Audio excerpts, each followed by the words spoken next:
वेदाचा तो अर्थ आवाजीत ठावा,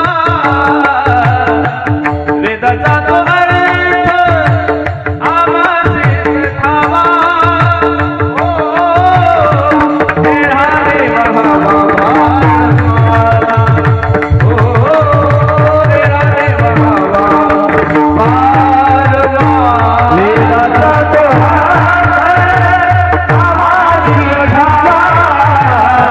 वेदाचा आवाजीत ठावा. हो हे देवा बाबा माधव, हो हे देवा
आम्हासीच ठावा. वेदाने वेदाचा तो अर्थ आम्हासीच ठावा. एराने वाहावा भारमाता. काय जगद्गुरु तुकोबरायचं वर्णन करायचं. म्हणे रामेश्वर भट्ट द्विजा, तुका विष्णू नाही दुजा. तुकोबरायचं वर्णन करायचंच नाहीये, वर्णन करायचं ज्ञानोबरायचं. अधिकारी तुकोबराय आहे आणि मग ज्या व्यक्तीचं वर्णन करायचं ते ज्ञानोबरायचं. काय वर्णन करायचं महाराज सांगतात. वर्णन करणारे तुकोबराय आहे, ज्यांचं वर्णन करायचे ते साक्षात ज्ञानोबराय आहे. आणि वर्ण विषय सुद्धा त्याच तोला मुलाचा आहे. विठाला विठाला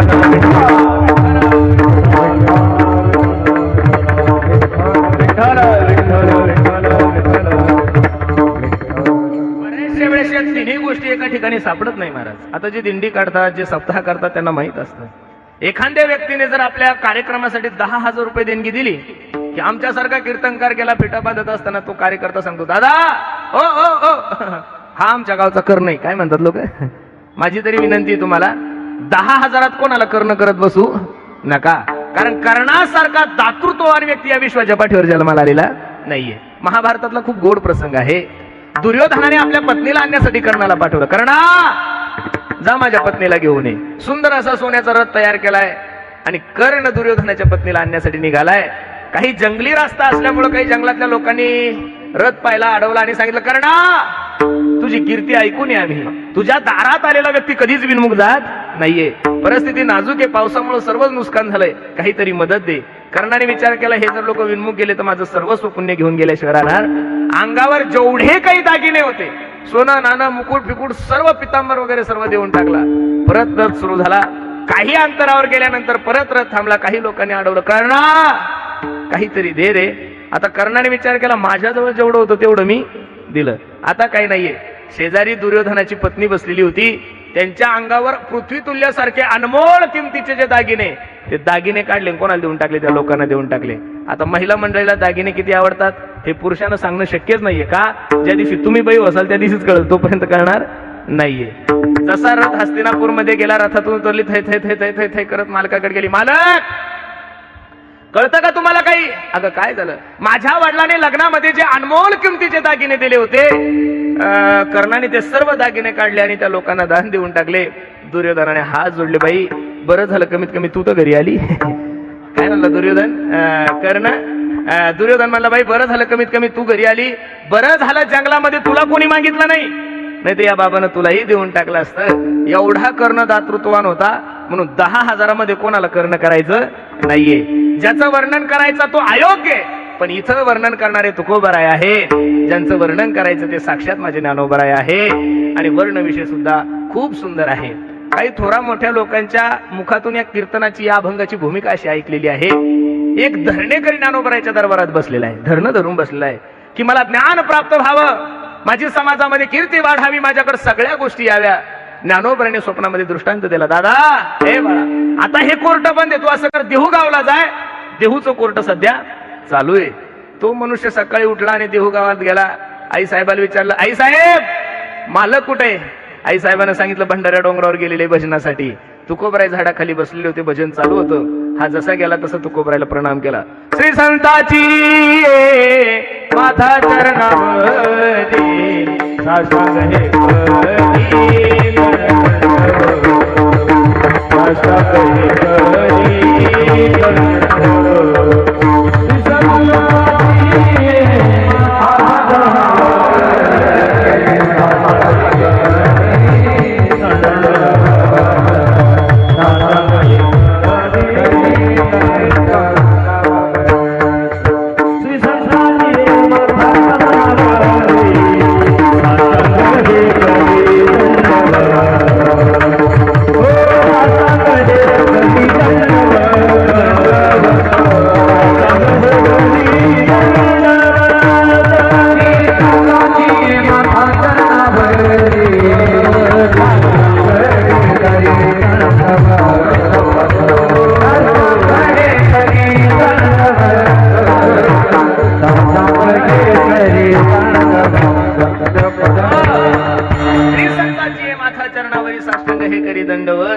गेला तुकोबरायचं दर्शन घेतलं. येण्याचं कारण विचारलं, काही नाही, ज्ञानोबरायच्या दरबारामध्ये धरणं धरून बसलो होतो. ज्ञानोबरायने स्वप्नामध्ये दृष्टांत दिला की आता हे कोर्ट बंद आहे, देहूचं कोर्ट चालू आहे, म्हणून मी तुमच्याकडे आलो.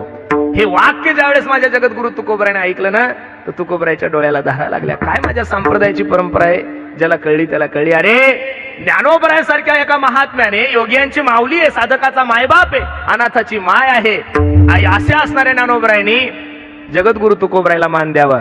आणि तुकोबरायने ज्ञानोबरायने माझ्याकडे पाठवल्यानंतर तुकोबरायच्या मुखातले उद्गार आहे, मज पामरा हे काय मज पामरा हे काय मज पामरा हे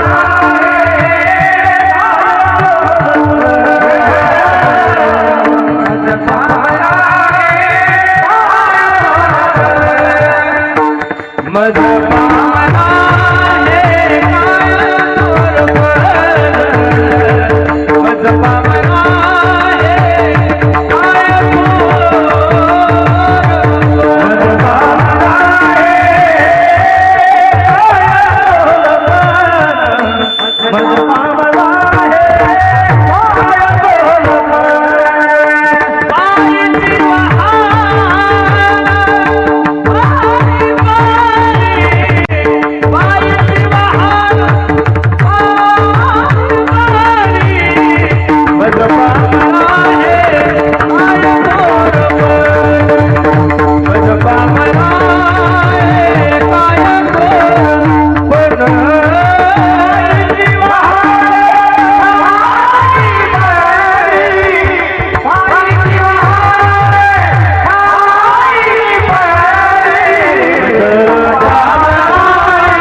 तुकोबरायचा धन्य करायला सांगतात, अरे ज्या ज्ञानोबरायने तुला माझ्याकडे पाठवलंय ना रे, काय त्या ज्ञानोबरायचा अधिकार आहे. ज्ञानियांचा गुरु राजा महाराव म्हणती ज्ञानदेव तुम्हा ऐसे. मज पामरा हे काय थोरपण पायीची वाहन पायी बरी, ब्रह्माधिक जेथे तुम्हा ओळंगणे इतर तुलने, तुका म्हणे नेनो युक्तीची ते खोली, म्हणून ठेविली पायी डोई. काय संप्रदायाचं वैभव आहे. ज्ञानोबराय वयानं सर्वात लहान आहे. जेवढे काही संप्रदायामध्ये संत जन्माला आले त्या सर्व संप्रदायातल्या संतांमध्ये सर्वात लहान वय जर कोणाचं असेल तर माझ्या ज्ञानोबरायचं आहे. पण मला तरी असं वाटतं वारकरी संप्रदायामध्ये एकही संत असा जन्माला आलेला नाही की त्यानं ज्ञानोबरायचं वर्णन केलेलं नाहीये. तुकोबराय सांगतात, वेड्या ज्या ज्ञानोबरायने तुला माझ्याकडे पाठवलंय ना रे, त्या ज्ञानोबरायाचा अधिकार खूप मोठा आहे. मी तर नेहमी सांगतो, अरे ज्या झाडाला फळं जास्त असतात ना रे गड्यांनो, ते झाड नेहमी वाकलेलं असतं. काय असतं? अरे जे जगद्गुरु तुकोबराय सांगतात की गोविंद असनी गोविंद शेणी गोविंद त्या म्हणी, ज्या जगद्गुरु तुकोबरायच्या गाथ्यामध्ये प्रमाणे की माझी मजा झाली अनावर वाचा छंद या नामाचा घेतला असे, तेच तुकोबराय ज्यावेळेस पांडुरंगाच्या दरबारात जातात ना, त्यावेळेस तुकोबराय किती पडून घेतात. महाराज मी तवा नाता अपराधी कर्महीन मतिमंद बुद्धी, तुझ म्या आठविले नाही कधी वाचे कृपानिधी माय बापा. साधू संतांचं कार्यच आहे. साधू ज्यावेळेस देवापाशी जातात त्यावेळेस देवाला मागणीच करतात. जाणोनी नेनते करी माझे मन, जाणोनी नेनते करी माझे, जाणोनी नेनते करी माझे मन, तुझी प्रेम कोण देऊनिया, प्रेम कोण देऊनिया. साधू संत जाणून नेते असतात सगळ्या गोष्टी. तुकोबरायचं जीवन जर पाहिलं तर एक क्षण सुद्धा तुकोबरायचा विठ्ठला विना पांडुरंगा विना गेला नाही. पण तुकोबराय देवाला सांगत असताना सांगतात, तुझं म्या आठविले नाही कधी वाचे कृपानिधी माय बापा. साधूची कृपा माझ्या जीवनामध्ये व्हावी, साधूने माझा स्वीकार करावा, याच्यासाठी तुकोबरायने ज्ञानोबराधिक साधू संत मंडळीला ज्यावेळेस विशेषण दिले तेवढे किती सुंदर आहे. कृपाळू सज्जन तुम्ही संत जन, हेची कृपा दान तुमचे मज, आठवण तुम्ही द्यावी पांडुरंगा, किंवा माझी सांगा का कुलती, अनाथ अपराधी पतित आगळा, परिपाया वेगळा नका करू. त्या धन्य करायला तुकोबराय सांगतात, ज्या अपेक्षेनं तू ज्ञानोबरायच्या दरबारात बसला होता, ज्या इच्छेनं तू ज्ञानोबरायच्या दरबारात बसला होता, त्या ज्ञानोबरायचं वर्णन करत असताना तुकोबरायने किती तोंड भरून वर्णन केलंय. अभंगाचं पहिलं चरण.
पहिल्या चरणामध्ये माझे जगद्गुरु तुकोबाराय ज्ञानोबरायचं किती गोड वर्णन करतात. जयाची हे द्वारी सोन्याचा पिंपळ, अंगी ऐसे बळ रेडा बोले.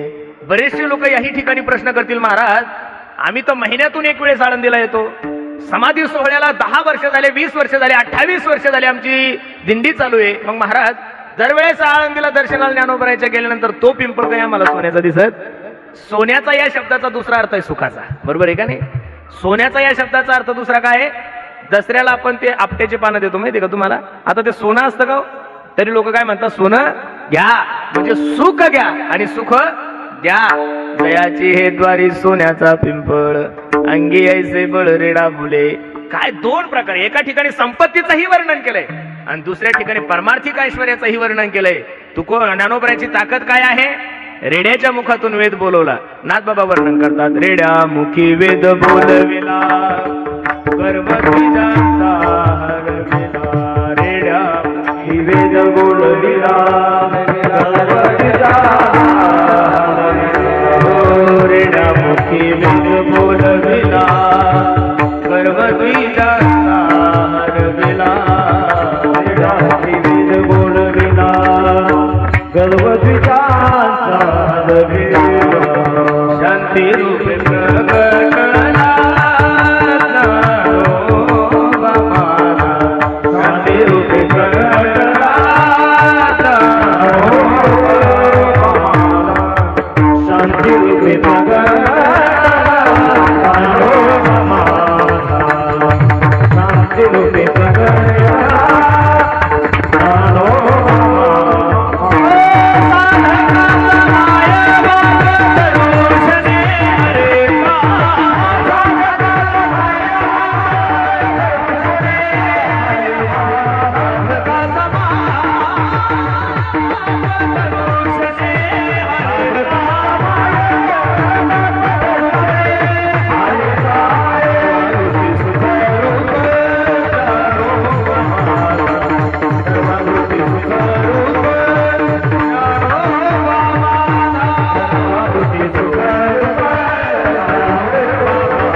रेड्यामुखी वेद बोलविला, गर्वद्विद्यांचा हरविला. शांती रूपे प्रगटला ज्ञानोबा माझा. त्याच्या मुखातून वेद बोलवला असे तुकोबराय सांगतात. बसणारी मंडळी, मला एक छोटासा प्रश्न तुम्हा सर्व वारकऱ्यांना करायचा आहे.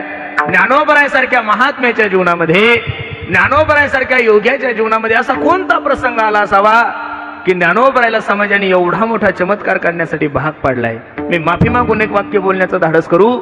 या महाराष्ट्राला लागलेली सगळ्यात मोठी एक कीड सांगतो गाड्यांनो तुम्हाला. इथं जोपर्यंत संत महात्मा जिवंत होते तोपर्यंत कधीच कोणाचं महत्व कोणाला कळलं नाही गाड्यांनो. इथं माणसाला सिद्ध होण्यासाठी, इथं मी खूप चांगला पखवाज वादक आहे, मी खूप चांगला कीर्तनकार आहे, मी खूप चांगला परमार्थिक आहे, मी खूप चांगला समाजसेवक आहे, हा सिम्बॉल माणसाला लागण्यासाठी माणसाला मरावं लागतो महाराज. मरेपर्यंत लोकांना अजिबात कळालं नाहीये. त्या काळामध्ये सुद्धा ज्ञानोबरायला विरोध झालाच ना महाराज. अरे ज्ञानोबराय सारख्या महात्म्याला जर ताटी लावून बसले तर आपल्यासारख्या लोकांचं काय घेऊन बसले महाराज? ज्ञानोबराय तुमच्या आणि माझ्या उद्धारासाठी आलेले होते, ज्ञानोबराय तुमच्या आणि माझ्या हितासाठी आलेले होते. पण त्या ज्ञानोबरायचं संसारिक जीवन एवढं अवघड होतं महाराज, मधुकरी तर भेटतच नव्हती. पण मधुकरीच्या जोडीमध्ये माती कालवली लोकांनी.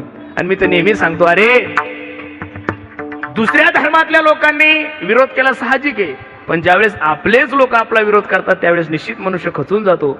ज्ञानोबरायला वाईट वाटलं की आपण ज्यांच्यासाठी आलोय या लोकांसाठी माझ्या आई वडिलांनी देहांत प्रायश्चित्त घेतलंय आणि त्या लोकांनी इंद्राणीवर स्नान सुद्धा करू देऊ नये. इंद्राणीवर स्नानासाठी गेल्यानंतर म्हणावं, ज्ञाना इंद्रायणीवर स्नान करू नको, इंद्रायणी बाटल. अरे ज्या इंद्रायणीला पवित्र पण माझ्या ज्ञानोबरायच्या चरणामुळे आहे, ज्या इंद्रायणीला शुद्धता सुद्धा माझ्या ज्ञानोबरायच्या चरणामुळे आहे, त्या ज्ञानोबरायने इंद्रायणीवर स्नान केल्यानंतर लोकांनी ज्ञानोबरायला बोलावं. सिद्धेश्वराच्या मंदिरात गेल्यानंतर लोकांना बोलावं. अरे मांडे खाण्याची इच्छा झाली तर मांडे सुद्धा लोकांनी बनवण्यासाठी काय दिलं नाही? खापर दिलं नाही. माफी मागून एक वाक्य बोलू. जेवढा त्रास ज्ञानोबराय तुकोबरायला झाला तेवढा जर त्रास आजकालच्या कीर्तनकारांना झाला असता तर माळी तोडल्या असत्या महाराजांनी, परमार्थ सोडून द्याला असता, ऊस तोडी गेले असते. खरं सांगतो तुम्हाला, आपल्याला तर अजिबात कोणत्या गोष्टी सहन होत नाही. अरे तुकोबराय सारख्या माणसाच्या अंगावर गरम पाणी टाकावं. कोपला पाटील गावीची ही लोक, आता मज भीक कोण घाली. ज्ञानोबरायला शुद्धीपत्र मिळावं म्हणून पूर्वीचं धर्मपीठ कोणतं होतं? पैठण होतं. कोणतं होतं? पैठण होतं. निवृत्तीनाथ दादा, सोपान काका, मुक्ता आणि ज्ञानेश्वर महाराज पैठणला गेले आणि पैठणला गेल्यानंतर त्या ब्राह्मणांना सांगितलं, अहो आम्हाला शुद्धीपत्र मिळावं, आमची मुंज व्हावी, याच्यासाठी आमची आई रुक्मिणी वडील विठ्ठल पंतांनी देहांत प्रायश्चित्त घेतलंय.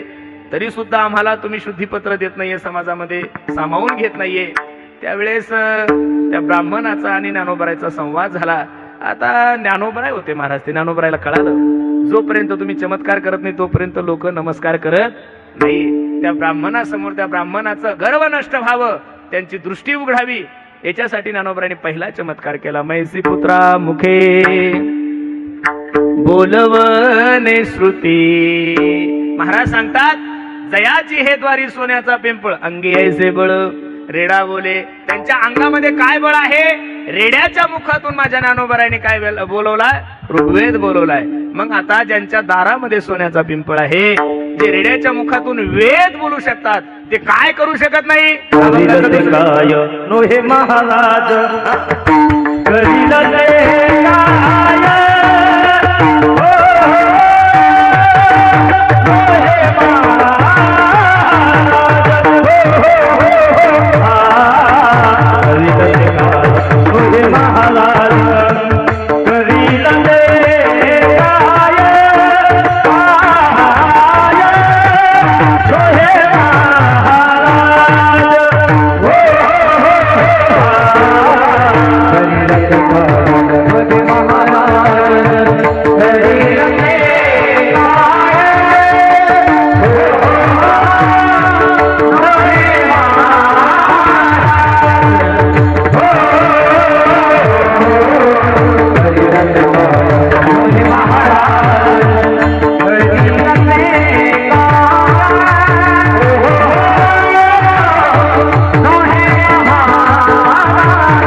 अभंगाच्या दुसऱ्या चरणामध्ये तुकोबराय सांगतात, करील ते काय ज्यांच्या दारामध्ये सोन्याचा पिंपळ आहे, ज्यांच्या अंगामध्ये सामर्थ्य रेड्याच्या मुखातून वेद बोलवायचा आहे, ते तुमच्या आणि माझ्या जीवनातल्या अपेक्षा काय पूर्ण करणार नाही. पण काय झालंय माहितीये का, परिपाय हे बीज शुद्धांगी. बसणारी मंडळी माझे हात जोडून विनंती गड्यांनो, ज्ञानोबराय तुकोबराय सारखे महात्मे या विश्वाच्या पाठीवर परत जन्माला येणं शक्य नाहीये.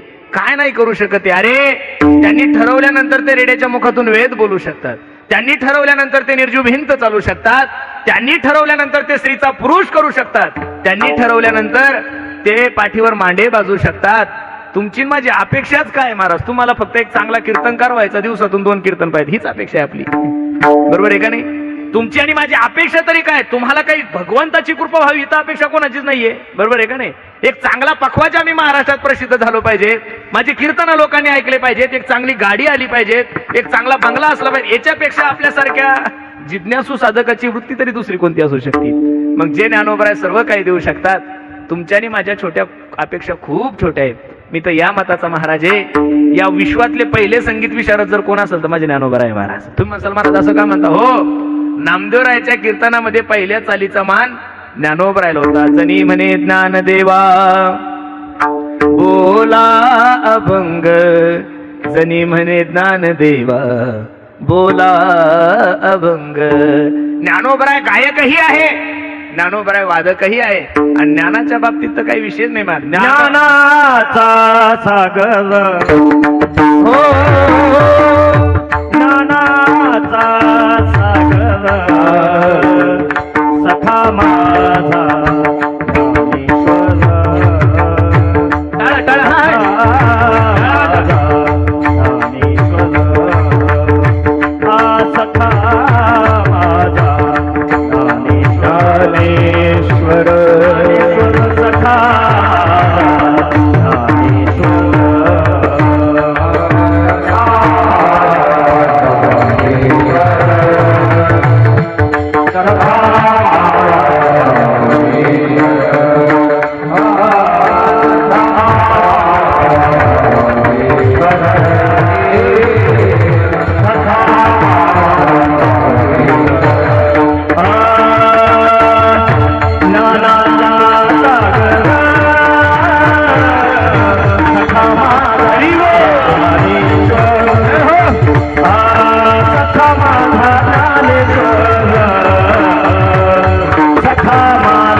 माझा ज्ञानेश्वर.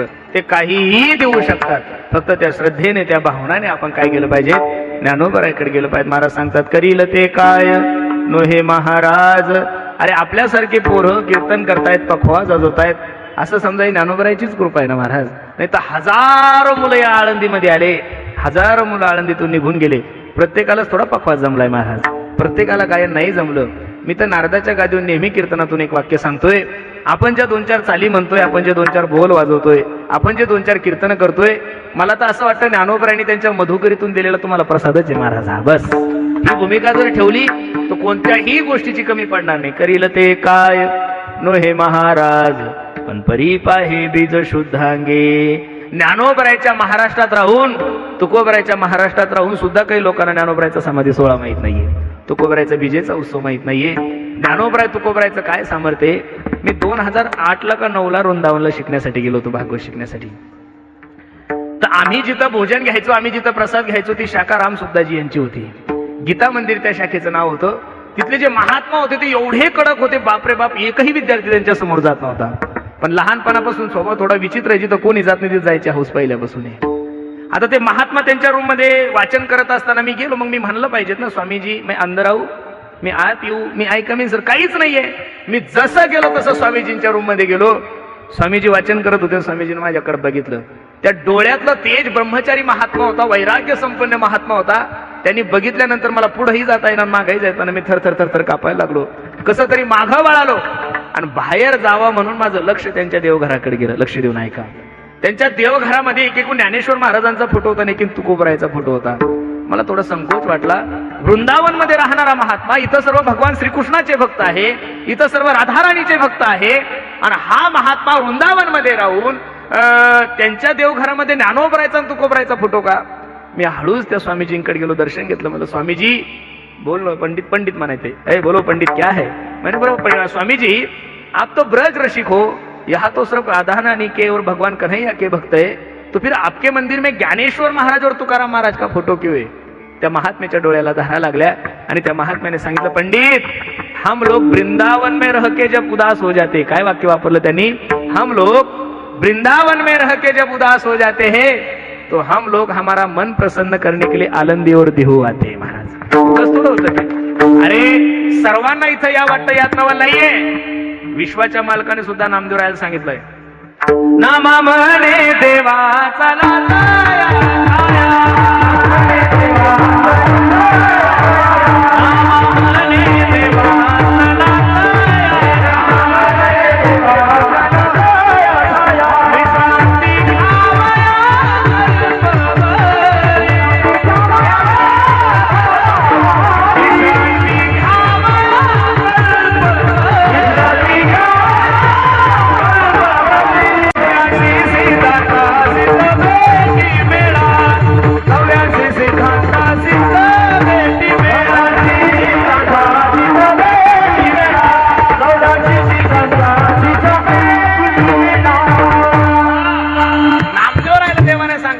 म्हणे देवा चला तया ठाया विश्रांती घ्यावया कल्पवरी.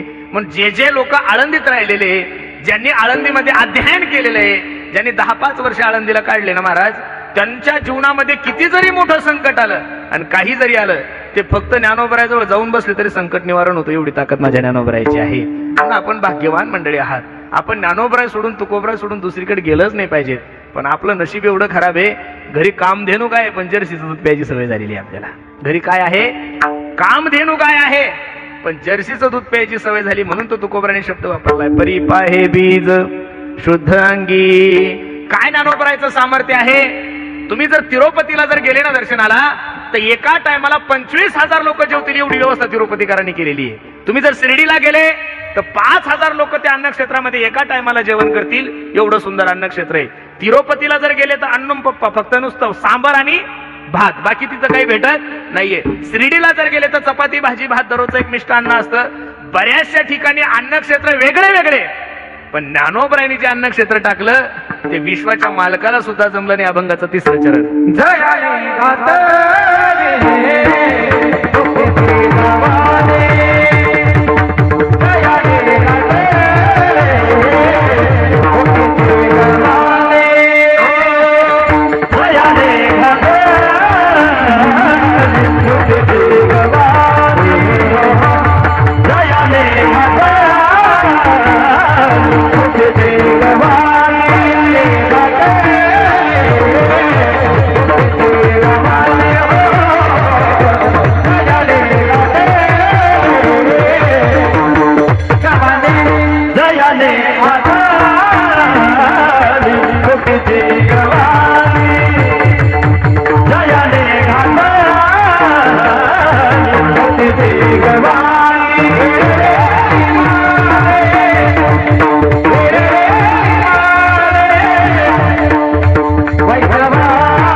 तृतीय चरणामध्ये तुकोबराय सांगतात, जयाने घातली मुक्तीची गवांदी. गवांदी या शब्दाचा अर्थ आहे अन्नक्षेत्र. गवांदी या शब्दाचा अर्थ काय आहे? अन्नक्षेत्र. अरे बाकीच्या ठिकाणी अन्नक्षेत्र आहे, पण काही ठिकाणी चपातीचे, काही ठिकाणी भाताचे, काही ठिकाणी शिर्याचे. आता एकादशीला जर तुम्ही प्रत्येक फळावर गेले, काही ठिकाणी भगर आहे, काही ठिकाणी साबुदाणा आहे, काही ठिकाणी खिचडी, अनेक प्रकारचे अन्नक्षेत्र असतील. पण ज्ञानोबरायांनी जे अन्नक्षेत्र टाकलं ते कोणाला जमलं नाहीये. आणि ते अन्नक्षेत्र म्हणजे मुक्तीची गवांदी. जे जया पाहिजे ते आहे रे. अरे कोणत्याही भावनेनं माझ्या ज्ञानोबरायकडे जा, ज्ञानोबराय तुमची इच्छा पूर्ण करेल. तुकोबरायकडे गेले, तुकोबराय थोडे वैराग्यवान आहे, पण ज्ञानोबराय तुमची आणि माझी माय आहे. ज्ञानाबाई माझी अनाथाची माय, एका जनार्दनी पाय वंदितसे. वेदशास्त्र देती ग्वाही, वेदशास्त्र देती ग्वाही,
एकही संत वारकरी संप्रदाय म्हणजे असा झालेला नाहीये की त्या ज्ञानोबरायाचं वर्णन केलेलं नाही. कोणी बाई म्हणतंय, कोणी माय म्हणतंय, कोणी आई म्हणतंय. आणि खरं सांगू का, ज्ञानोबराय तुमची आणि माझी आईचे महाराज.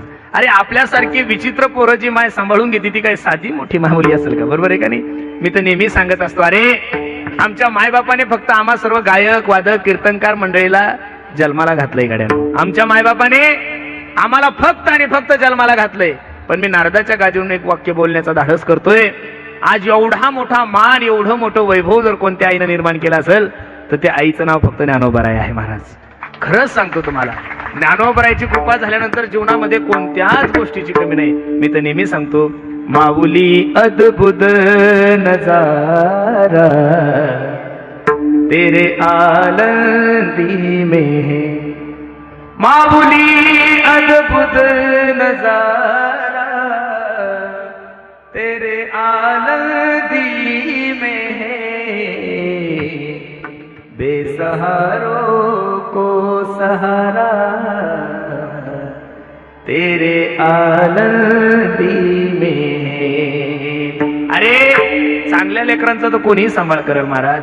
एखादं गोंडस लेकरू असेल त्याला कोणीही जवळ करेल, पण अनाथाचा सांभाळ करणारी जर माया जगामध्ये कोण असेल तर ती फक्त आणि फक्त माझी ज्ञानाबाई. विठाला विठाला विठाला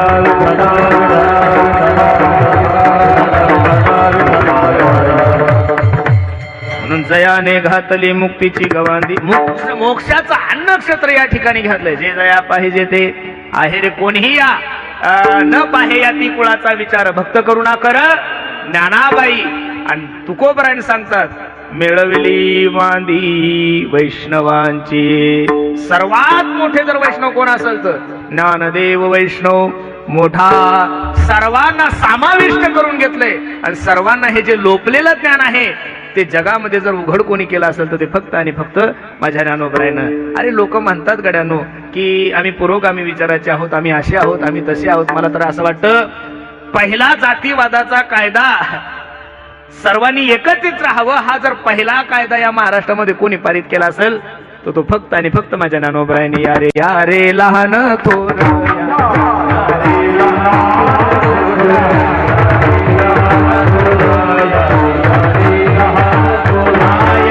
भलती नारी नर भलती नारी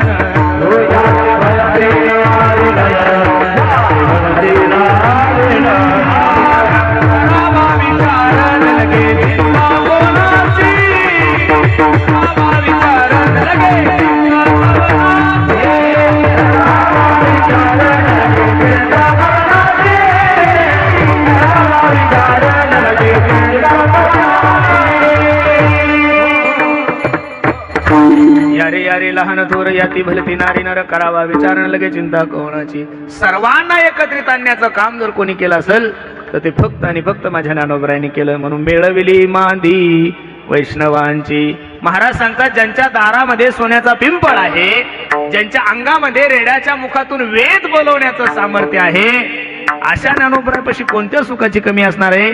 तुकोबरा तुका म्हणे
समाधान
शुद्ध अंगी परिपाहिली शुद्ध परी आहे बीजा शुद्ध अंगी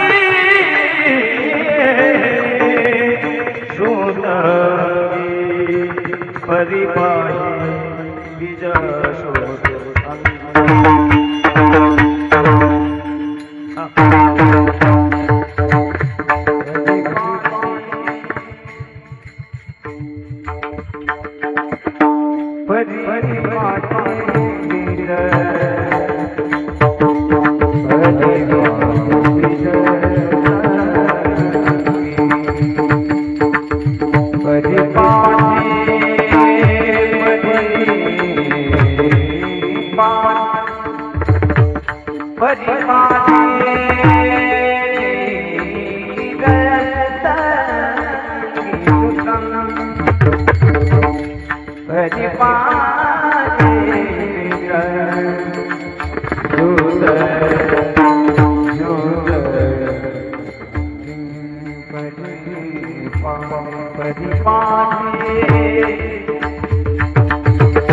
परिपाले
2 मिनिटं सर्वांनी हात वर करा बरं. वा वा वा. फक्त समाधी सोहळा आहे, झालंय आपलं कीर्तन. ज्ञानोबाराया माझा तुकोबाराया. सर्वांनी बोला माहिती.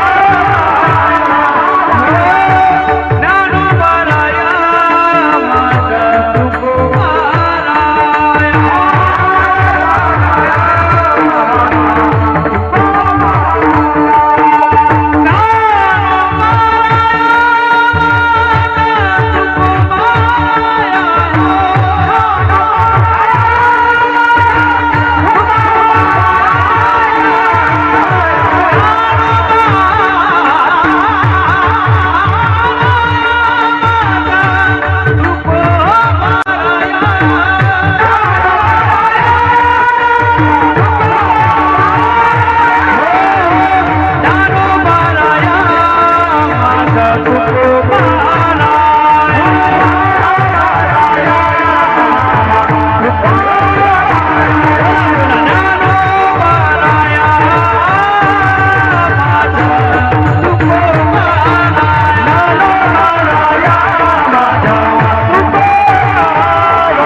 ते सुखा काय उने राहे समाधानी चित्ताची या.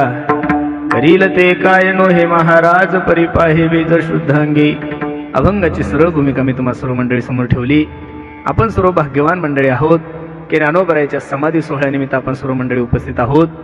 या समाधी सोहळ्याला माझ्या ज्ञानोबरायाच्या दरबारामध्ये आपण एकच मागायचं. मला तरी असं वाटत नाही की मी ज्ञानोबरायाच्या दर्शनाला गेलो दुसरं काही मागायचा प्रयत्न केला. का? पांडुरंगालाही मागायची गरज पडली नाही, कोणत्या देवालाही मागायची गरज पडली नाही. तुम्ही म्हणसाल महाराज असं का बोलता?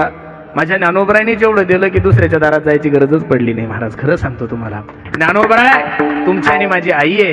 आणि त्या ज्ञानोबरायाच्या दरबारात जाऊन आपलं मस्तक त्या समाधीवर ठेवल्यानंतर फक्त ज्ञानोबरायाला एवढी विनंती करा, माऊली तुम्ही दिलेलं आमच्याकडे सर्व काही आहे, याच्यात अजिबात अजून भर नका टाकू. तुम्ही जे दिलं त्याच्यामध्ये आम्ही खूप समाधानी आहोत. पण जोपर्यंत आमच्या शरीरामध्ये प्राण आहे तोपर्यंत आमच्यासारख्या लेकराकडून असं कोणतंच कार्य होऊ देऊ नका जेणेकरून संप्रदायाचं नाव जाईल. एवढी जर मागणी मी ज्ञानोबरायाकडे आपण सर्वांनी केली तर मला असं वाटतं निश्चित ज्ञानोबरायांनी ही आपली मागणी पूर्ण करावी. तुका म्हणे